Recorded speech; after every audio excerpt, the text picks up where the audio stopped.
नमस्कार दोस्तों, स्वागत है आपका पॉलिटिकल पंचायत में। और आज हम बात करने जा रहे हैं रोहतक विधानसभा सीट की, यहाँ के इतिहास की और यहाँ के समीकरण की। रोहतक विधानसभा सीट जो है वो अपने आप में काफी मायने रखता है, क्योंकि ये लोकसभा सीट भी रोहतक का जो रहा है, वहाँ पे कांग्रेस का इतिहास काफी अच्छा खासा रहा है और बीजेपी को हर बार यहाँ से नुकसान ही झेलने को मिला। तो इस बार की विधानसभा सीट काफी महत्वपूर्ण हो सकती है, दोनों ही लिहाज से, चाहे बीजेपी हो चाहे कांग्रेस हो। यहाँ लगातार दीपेंद्र सिंह हुड्डा को जो दबदबा बना रहा है वो देखने वाली बात होगी। और इससे पहले किस तरह यहाँ जनता दल जब हुआ करती थी, जनसंघ जब हुआ करता था, उनका दबदबा किस तरह रहा था, उसका इतिहास हम देखेंगे। साथ ही ये भी जानेंगे कि कैसे जो ये विधानसभा क्षेत्र है बीजेपी के हाथ से छिटकती चली गई, कौन से साल से ये सब होना शुरू हुआ और कैसे यहाँ की जनता का भरोसा कांग्रेस के प्रति बढ़ता गया। तो आज हम बात करने जा रहे हैं इसी रोहतक विधानसभा सीट के इतिहास की, यहाँ के समीकरण की और इसके जो इससे जुड़े हुए तमाम तरह के तथ्यों की।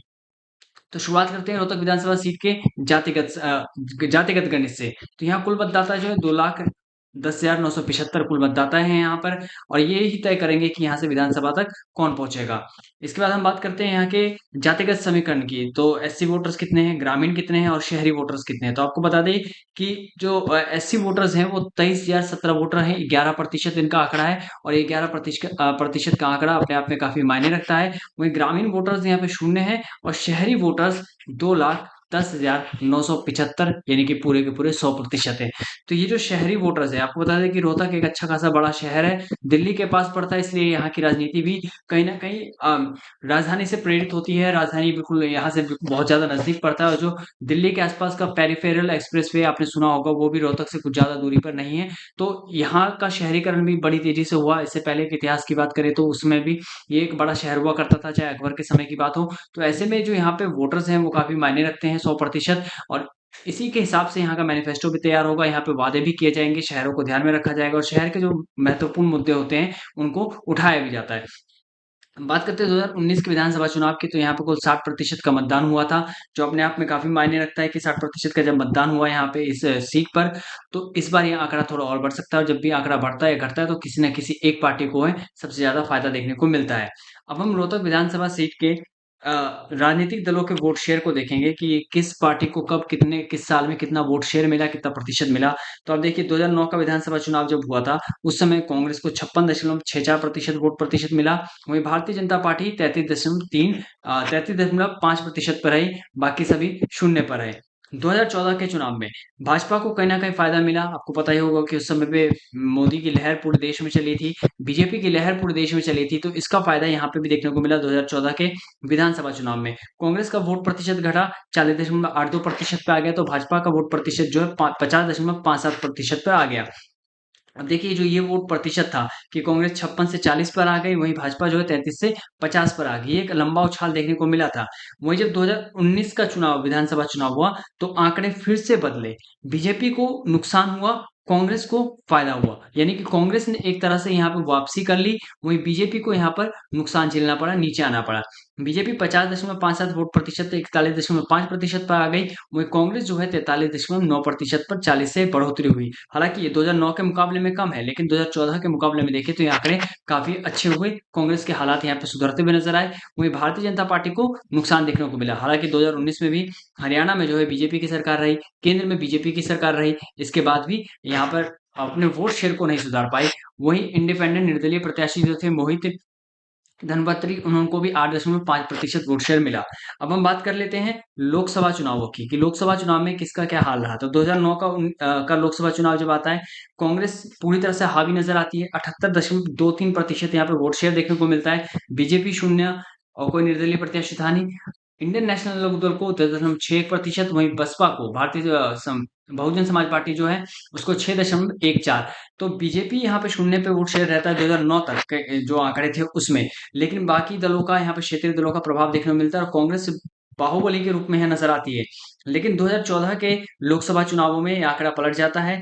कांग्रेस को काफी नुकसान होता है, 78 से 45.31% पर पहुंच जाती है। वहीं भाजपा जो है शून्य से 38.47% पे आती है। इंडियन नेशनल लोक दल को भी आधे का नुकसान होता है, 5.08% मिलता है। वहीं आम आदमी पार्टी 9.1% तक का वोट शेयर हासिल कर पाती है। आपको बता दें कि जो रोहतक का जो इलाका है वो दिल्ली के आसपास है, तो कहीं ना कहीं इसका प्रभाव भी इस बार देखने को मिला था। जब 2014 के चुनाव हुए तो दिल्ली का प्रभाव भी देखने को मिला। आम आदमी पार्टी ने थोड़ी सी पकड़ बनाने की यहाँ पे कोशिश की, 9.1 वोट प्रतिशत लेके आई थी। लेकिन जब 2019 का चुनाव हुआ, कांग्रेस को हल्का सा और नुकसान हुआ 40.1% पे। वहीं बीजेपी को फायदा मिलता हुआ नजर आता है 56.4% पे वो आ जाती है, जिसका फायदा आप देख सकते हैं कि किस तरह शून्य से जो शुरुआत हुई थी 38 पे आया, 38 से 56 पर आई, यानी आधे से ज्यादा पर आई, बाकी सभी शून्य पर आए। वहीं कांग्रेस को 78 से कहा कांग्रेस 40.1% पर आ गई। तो ये लोकसभा का चुनाव का इतिहास था। लोकसभा में कहीं ना कहीं जनता जो है केंद्रीय राष्ट्रीय पार्टियों को भी प्रेफर करती है, लेकिन जब विधानसभा चुनाव आते हैं तो ये ध्यान देने वाली बात होगी कि जो क्षेत्रीय पार्टियां होती है वो काफी ज्यादा कारगर साबित होती है। आपको बता दें कि जब लोकसभा के चुनाव होते हैं तो कहीं ना कहीं जनता भी केंद्रीय पार्टियों पे ज्यादा यकीन करना पसंद करती है, लेकिन जब विधानसभा के चुनाव आते हैं तो कहीं ना कहीं जो क्षेत्रीय पार्टी होती है उनका भी प्रभाव देखने को मिलता है। अब हम बात करते हैं पिछले 6 बड़े चुनावों की। तो पिछले 6 बड़े चुनावों में बीजेपी 2 बार आगे रही, कांग्रेस 4 बार आगे रही। तो कांग्रेस अभी प्लस में चल रही है, बीजेपी सिर्फ 2 पर है। तो ये कहीं न कहीं कांग्रेस के लिए एक अच्छी बात हो सकती है, एक अच्छी खबर हो सकती है कि कांग्रेस फिर से वापसी करेगी। और जो अभी जो रोहतक में लोकसभा चुनाव संपन्न हुए, उसमें आपको पता ही होगा कि दीपेंद्र सिंह हुड्डा यहाँ से चुनाव जीते। और दीपेंद्र सिंह हुड्डा ने जिस तरह से वापसी की है, वो कांग्रेस के मनोबल को कहीं न कहीं इससे विधानसभा में भी बढ़ाएगी। और दीपेंद्र सिंह हुड्डा इसी क्षेत्र से आते हैं, इसी इलाके से आते हैं, और उनके पिताजी भूपेंद्र सिंह हुड्डा भी इसी क्षेत्र से रहे। तो इसका फायदा कहीं न कहीं कांग्रेस को देखने को मिलेगा। दोनों ही कांग्रेस हरियाणा कांग्रेस के लिए बड़े नाम हैं, बड़े चेहरे हैं। वहीं बीजेपी के लिए यहाँ पे वापसी कर पाना एक बार फिर से मुश्किल हो सकता है। बीजेपी के पास कौन सा बड़ा चेहरा इस बार होगा जो विधानसभा चुनाव में यहाँ से भाजपा के लिए कारगर साबित होगा, ये देखने वाली बात होगी। पार्टी किस रणनीति के तौर पर अब इस विधानसभा चुनाव में लड़ती है, ये भी देखना होगा। हाल ही में हालांकि नायाब सिंह सैनी ने, आपको याद होगा कि अग्निपथ स्कीम को लेकर कुछ बड़ी घोषणाएं करी है। तो क्या इसका प्रभाव भी इस जगह पर देखने को मिलेगा? जो अग्निपथ स्कीम को लेकर अभी जो नायब सिंह सैनी ने घोषणाएं की है कि हम 10% आरक्षण देंगे और बाकी चीजों को लेकर, तो क्या इसका प्रभाव इस रोहतक विधानसभा क्षेत्र पर भी देखने को मिलेगा? इन सब चीजों पर गौर करेंगे। उससे पहले हम जान लेते हैं रोहतक विधानसभा चुनाव के विजेताओं और उप विजेताओं की लिस्ट की।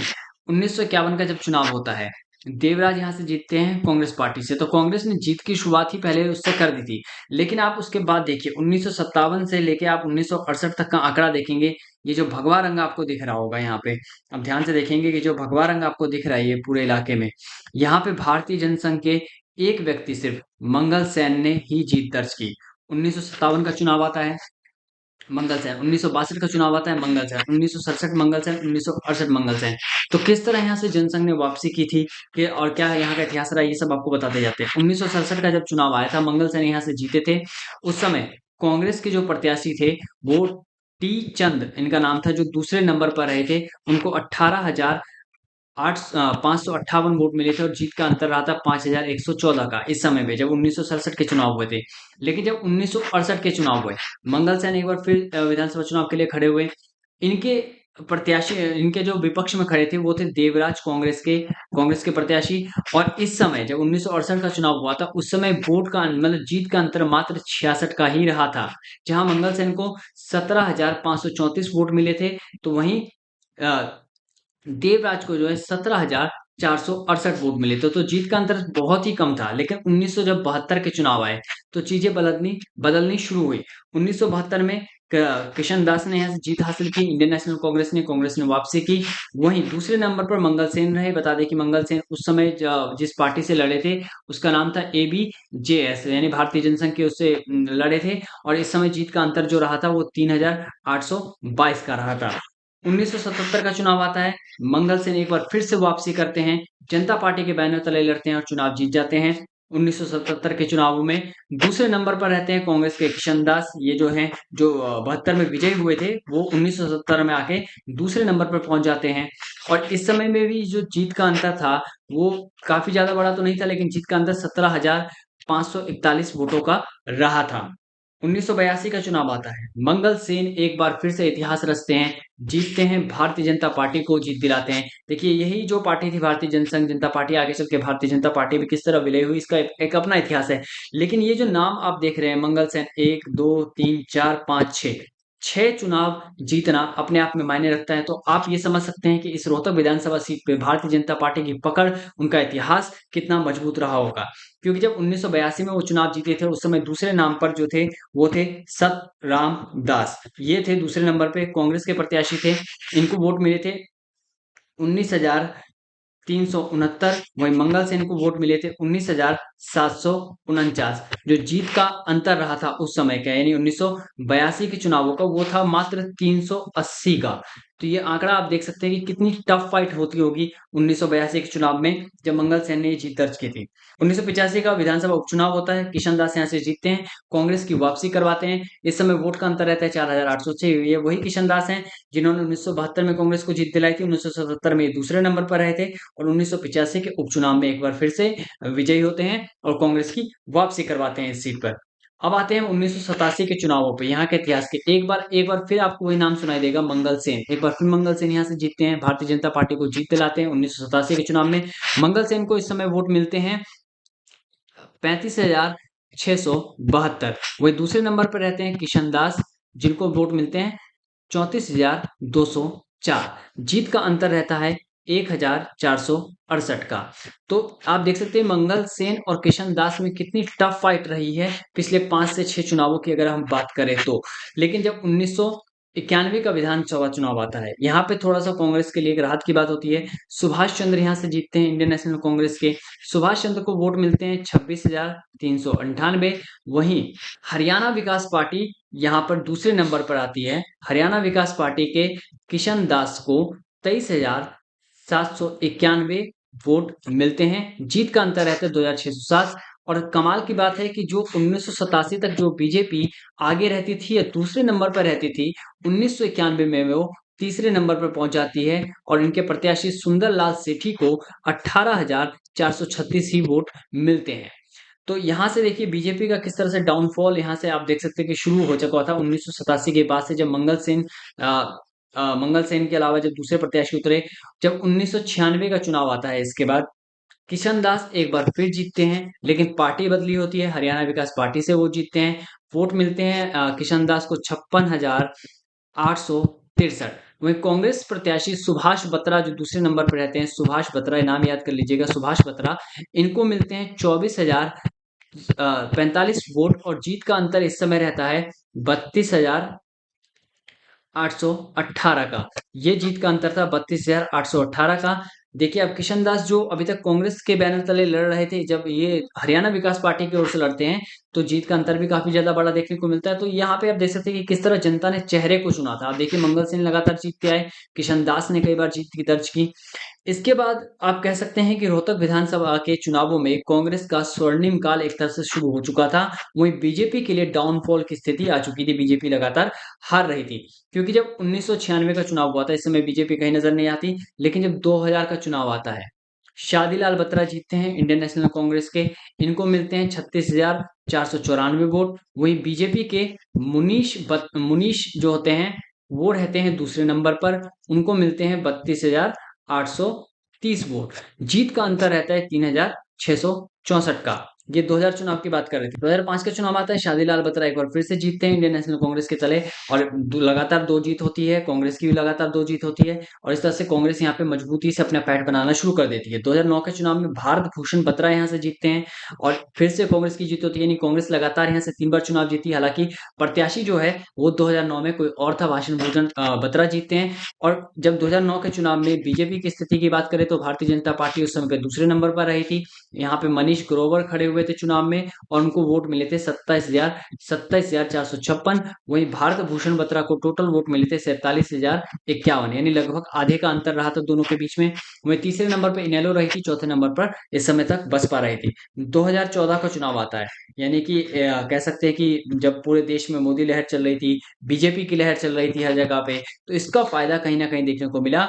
मनीष ग्रोवर यहाँ से विजयी होते हैं 2014 के विधानसभा चुनाव में। उनको जो टोटल वोट मिलते हैं 57,718 जो आंकड़े आते हैं। वही दूसरे नंबर पर यहाँ पे जब 2014 का चुनाव आता है, उसमें दूसरे नंबर पर होती है कांग्रेस। भारत भूषण बत्रा, यानी ये जो आप नाम देख रहे हैं, जो 2009 में जीते थे, वो दूसरे नंबर पर आते हैं। उनको वोट मिलते हैं 46,586। जीत का अंतर होता है 11,132 का। लेकिन 2019 के चुनाव में एक बार फिर से कांग्रेस वापसी करती है, भारत भूषण बत्रा यहाँ से जीत दर्ज करते हैं। वहीं बीजेपी के जो है मनीष ग्रोवर, ये रहते हैं दूसरे नंबर पर।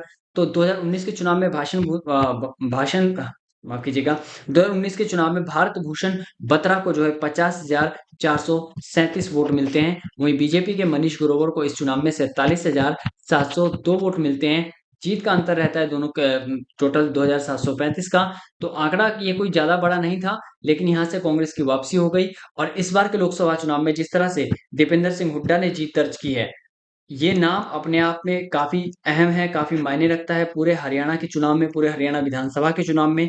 और ऐसा कहा जा रहा है, ऐसी बातें भी चल रही है, सियासी चर्चाएँ चल रही है कि हो सकता है कि मुख्यमंत्री के चेहरे के रूप में भी उभरें। क्योंकि भूपेंद्र सिंह हुड्डा और दीपेंद्र सिंह हुड्डा, ये 2 नाम काफ़ी मायने रखते हैं रोहतक से भी, पूरे हरियाणा से भी। तो इस बार कहीं न कहीं इसका फ़ायदा भी देखने को मिल सकता है कांग्रेस के लिए यहाँ से फिर से वापसी हो सकती है। तो अगर हम पूरे इसका कैलकुलेशन करें इतने सारे चुनावों का, तो आप देखिए कि किस तरह से जब तक मंगल सेन हुआ करते थे बीजेपी के प्रत्याशी, उस समय मंगल सेन ने लगातार भारतीय जनता पार्टी का जो झंडा बुलंद रखा। लेकिन इसके बाद से 1991 के चुनाव के बाद से बीजेपी का जो है डाउनफॉल शुरू हुआ। बीजेपी लगातार कभी दूसरे नंबर पर रही, कभी तीसरे नंबर पर रही। हालांकि 2014 को छोड़ दे इसमें, तो इसके अलावा बीजेपी को परफॉर्मेंस उतनी अच्छी नहीं थी इस चुनाव में। तो ये था पूरे रोहतक विधानसभा सीट का इतिहास, यहाँ का समीकरण। अब देखना होगा कि इस बार जो है जनता किन मुद्दों को चुनती है। क्या लोकसभा चुनाव का असर यहाँ देखने को मिलेगा? क्या दिल्ली में जो राजनीतिक हलचल चलती है उसका असर देखने को मिलेगा? क्या दीपेंद्र सिंह हुड्डा एक बार फिर अपना यहाँ पे प्रभाव छोड़ पाएंगे? भूपेंद्र सिंह हुड्डा यहाँ पे अपना प्रभाव छोड़ पाएंगे?